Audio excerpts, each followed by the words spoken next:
দীপান্বিতার মন ভাঙলেন শুভ্রজিৎ। যে সত্যিই ভালোবাসে তার মনটাই যেন বুঝতে পারে না এই ছেলে, অথচ যে মন থেকে ভালোইবাসে না তাকে যে তার পিছনেই হত্যে দিয়ে পড়ে রয়েছে। তাই দর্শকের মনেও এখন একটাই প্রশ্ন, শেষমেশ কিভাবে মোড় নেবে এই ভালোবাসার গল্প? কার ভাগ্যে জুটবে রাহুলের মন?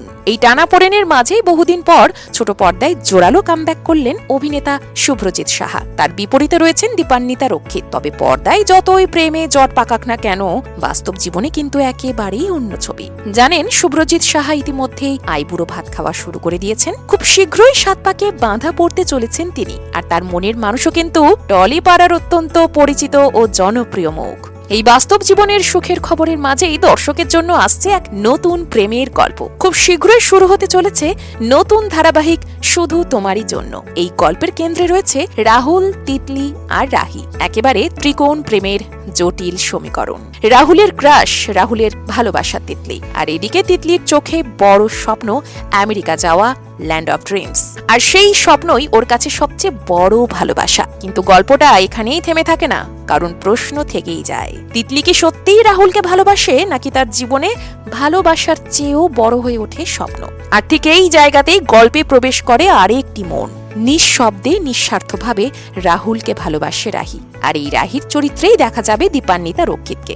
রাহুলের চরিত্রে রয়েছেন শুভ্রজিৎ সাহা। আচ্ছা, রাহুল কি কখনো বুঝতে পারবে রাহির এই নিঃশব্দ ভালোবাসা, নাকি বারবার মন ভাঙবে দীপান্বিতার? মজার বিষয় হলো, পর্দায় যেখানে প্রেমের সমীকরণ এতটাই জটিল, বাস্তব জীবনে কিন্তু শুভ্রজিতের প্রেম একেবারেই পরিষ্কার। টেলি দুনিয়ার চর্চিত কাপল প্রিয়াঙ্কা মিত্র ও শুভ্রজিৎ সাহা বর্তমানে চুটিয়ে প্রেম করছেন। 2024 সালেই বাগদান এবং আইনি বিয়েও সেরে ফেলেছেন তারা। এবার শুধুই সামাজিক বিয়ের পালা।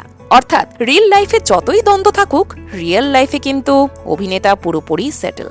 আর এই বাস্তব জীবনের সুখের পাশাপাশি চোখে পড়ে কিন্তু তার দীর্ঘ অভিনয় যাত্রা। টলিউডে হ্যান্ডসাম নায়ক হিসেবে বেশি পরিচিত শুভ্রজিৎ সাহা। তার ক্রেজ আলাদা করে আর বলার অপেক্ষা রাখে না। ইন্ডাস্ট্রিতে দেখতে দেখতে প্রায় 8 বছর কাটিয়ে ফেলেছেন তিনি। রাখি বন্ধন দিয়ে শুরু করে করুণাময়ী রাসমণির যদু, নয়নতারা ধারাবাহিকের সমুদ্র, একের পর এক জনপ্রিয় চরিত্রে নিজেকে প্রমাণ করেছেন। আর এবার আবারও ফিরলেন পুরোপুরি লিড রোলে। সব মিলিয়ে এখন কৌতূহল কিন্তু একটাই, বিভিন্ন মিডিয়া রিপোর্ট অনুযায়ী প্রায় 32 বছর বয়সী শিলিগুড়ির এই অভিনেতা রিয়েল লাইফে যেমন সুখী, ঠিক তেমনই রিয়েল লাইফের গল্পটা হবে তো, নাকি রাহুলের জীবন অন্য মোড় নেবে? উত্তর মিলবে পর্দায়। আপনার মতামত কি? কমেন্টে অবশ্যই জানাবেন।